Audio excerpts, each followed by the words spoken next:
Okay, so we're back, and for those of you wondering why I'm already back at a dialogue I've already had, well, I invite you to peruse Rules 1 and 2 of Fight Club.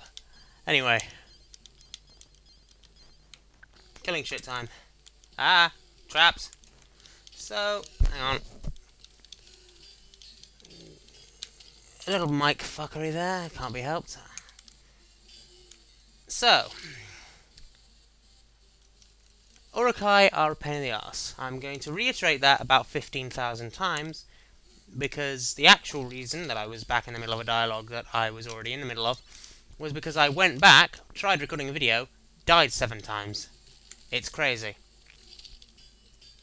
Now, I don't know about you, but I don't particularly want to watch a video where a player dies 7 times because he's that crap at the game. Not that I am, but Urukai are tough.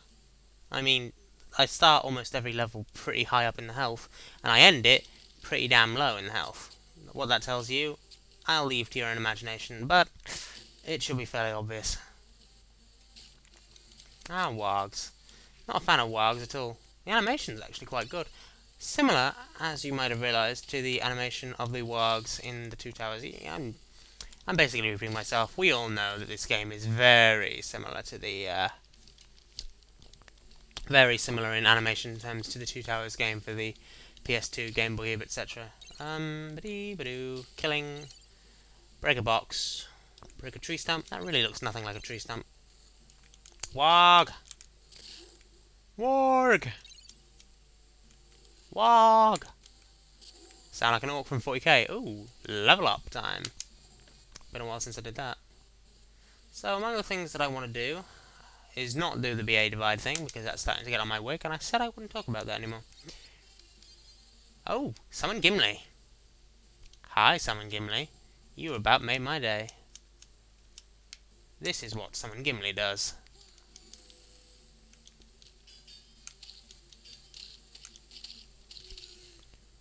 Summons a Gimli, who kills things. Pretty neat, actually. One of my personal favourite skills. And you will now be seeing a shit ton of Gimli. After a minute he does that. Not really a problem.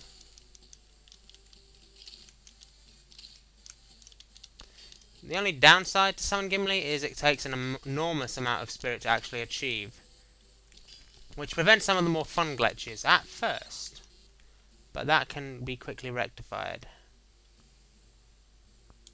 Another unfortunate thing is that Gimli doesn't follow yet. He goes on what the AI call the standard patrol. Unless he's stupid. Like that. So the standard patrol is kind of his thing. He doesn't follow you around. That doesn't come in until Return of the King. Unfortunately, around Return of the King, you also lose the summon power. Now, as you can tell, the summon power is an excellent power. It summons an ally who's strong, causes a considerable amount of damage, and actually does kill shit for you. It's quite fun. Example, right this fucking second. Ha! Where the hell have you gone, Gimli? Save my ass. That's why I summoned you.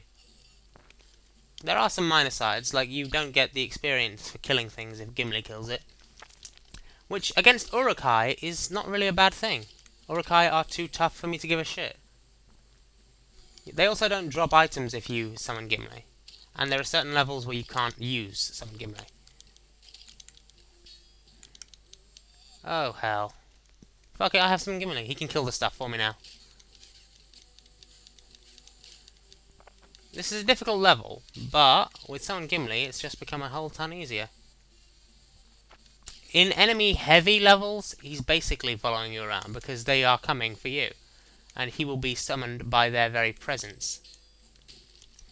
Might be an idea for me to up my courage. If I can up my courage, hopefully that means I'll have more, well, courage. I'll be able to actually, you know, kill shit. The ability to kill shit is good.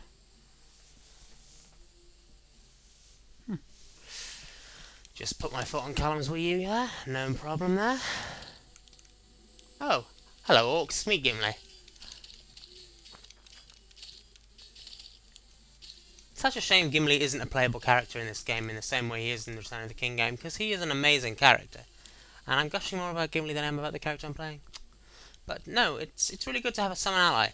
Aragorn can summon Legolas, which is equally useful, because Legolas is equally as good as a player character, and in many ways more effective, because he doesn't actually get as, well, caught up. The only problem is, Summon Gimli does tend to make using other skills sort of relevant, but it does prevent you from becoming over-reliant on using your skills to clear shit out. So if you're not skilled enough to kill stuff with just your bow, run the fuck away, or don't use Summon Gimli. Or just Summon Gimli a lot.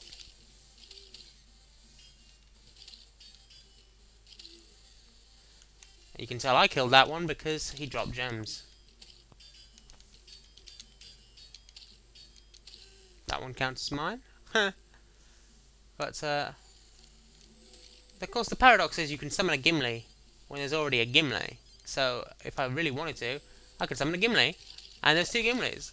It's amazing. Oh, but there's a glitch when you have enough spirit points, where if you press the button really fast, you can summon two of them at once. It's just amazing. It's absolutely amazing. And I sincerely hope I get the chance to show you that, because it is really an awesome glitch. That's the worst thing to happen though. You become over-reliant on Gimli to kill things for you, and when he vanishes, well, shit goes down. Still, I'm not going to complain. Got a cloak. Got a heavy cloak, actually. Don't need a cloak.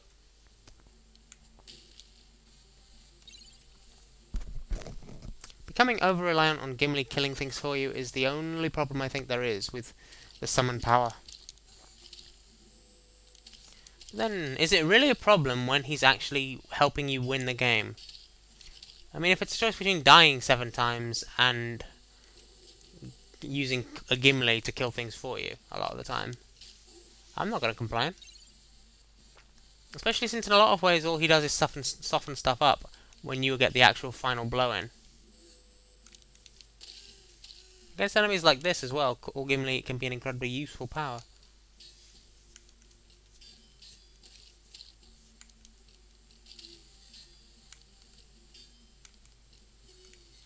Ah, Lembas. Claimed. Definitely could use those.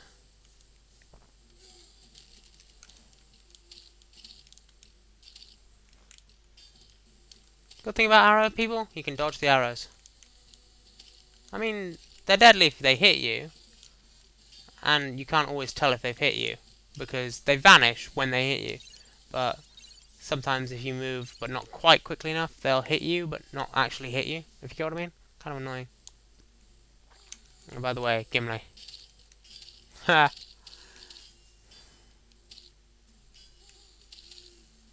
That horn sound gets used a lot. Can't actually tell if it's a horn sound that's been ripped from Lord of the Rings or if it's a horn sound that they've specially created. I think it was used for Boromir's horn, but I'm not sure.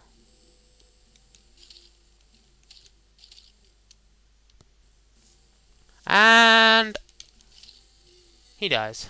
Haha.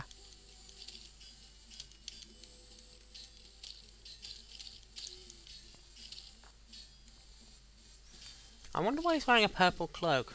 That's something that's always bothered me. Ah, and now Fangorn. Not the most brilliantly designed Fangorn in the world, and for some reason there's random fire spirits running around that kill people, but hey, I'm not going to complain. I'm getting somewhere at last, and I'm finally out of Rohan. I don't like Rohan's music at all. Spider webs, but don't worry, we don't meet any giant spiders. Thank God, I hate spiders.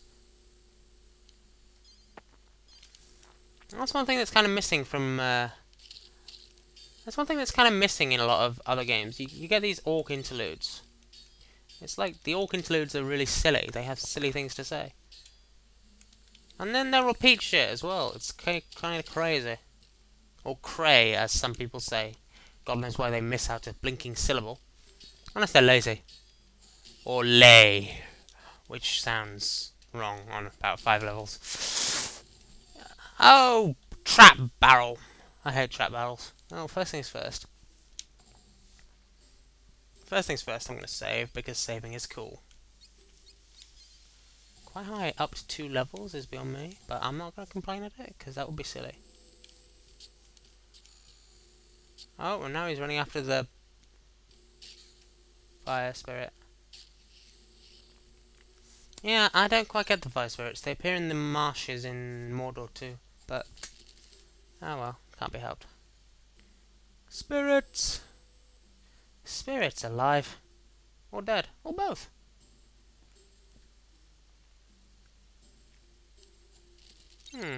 Kill a Krebine, because Krebine are evil. You know, somebody who was really impressionable might really go into animal cruelty in this game. I mean, there are so many animals that are just evil. I mean, like, wild dogs attack you. Crows attack you. God knows only what else.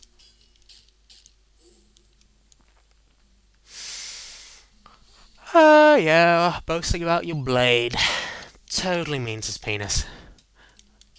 Not actually sure if orcs have penises. Something worth asking Professor Tolkien if I go to heaven, and if he's there, and if there even is a heaven.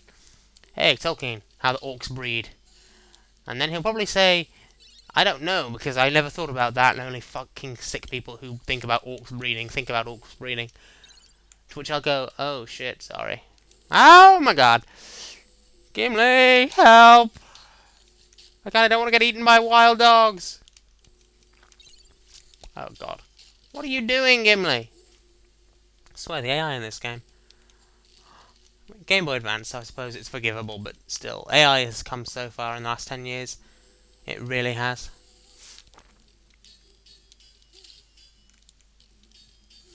I love that flash of light, don't you? It's like, flash of light. There's no need to fear. Gimli is here. And then he hits them with his axe. Yeah. Seems a bit legit. All sorts of little Fords for some reason. Fords are cool.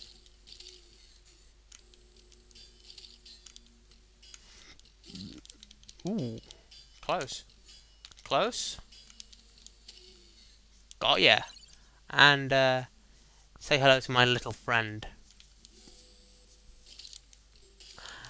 You realise there's just going to be tons of puns and jokes now on just taking the piss out of Gimli being here. It's amazing. One thing that's definitely improved in Lord of the Rings Return of the King is you actually get a more solid sense of when you've been hit by something because there's a noise, you know. I mean, for example, when these guys hit me, there's no noise, it's just I react slightly, and sometimes I don't even do that, and my health bar goes down. You know, in this game, it's very difficult sometimes to tell when you're in range, when you're being hit, because you don't... I mean, like that. He didn't even move, and I took the hit, and I lost health. He didn't even get his move in before I killed him, but somehow I lost health. You know, it's a very more clearly defined thing of you're hit, you're not hit in Return of the King. And then, onwards and upwards, and yeah, this seems as good a time as any to save and call it a vid. Saved in the watery glades of all places. That doesn't sound ominous at all. And sayonara till next vid, folks.